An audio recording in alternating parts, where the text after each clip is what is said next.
20 دسمبر کی صبح چینی صدر شی جن پنگ نے نکاراگوا کے صدر جوس ڈینیل اوریٹیگا کے ساتھ ٹیلی فونک بات چیت کی۔ دونوں سربراہان مملکت نے چین اور نکاراگوا کے درمیان اسٹریٹجک شراکت داری کے باضابطہ قیام کا اعلان کیا۔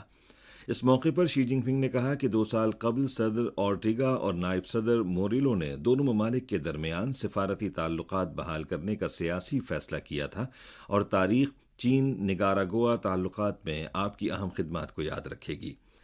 چینی وزیر اعظم لی چیانگ نے 19 تاریخ کو بیجنگ میں روس کے وزیر اعظم میخائیل مشسٹن کے ساتھ چین روس وزرائے اعظم کی 28ویں باقاعدہ ملاقات کی مشترکہ صدارت کی۔ لی چیانگ اور مشسٹن نے چین روس سرمایہ کاری اور توانائی تعاون کمیٹی، چین روس وزرائے اعظم کی باقاعدہ ملاقات کمیٹی، شمال مشرقی چین اور روس کے مشرق بعید اور بیکال ریجن کے درمیان بین الحکومتی تعاون کمیٹی اور چین روس ہیومینٹی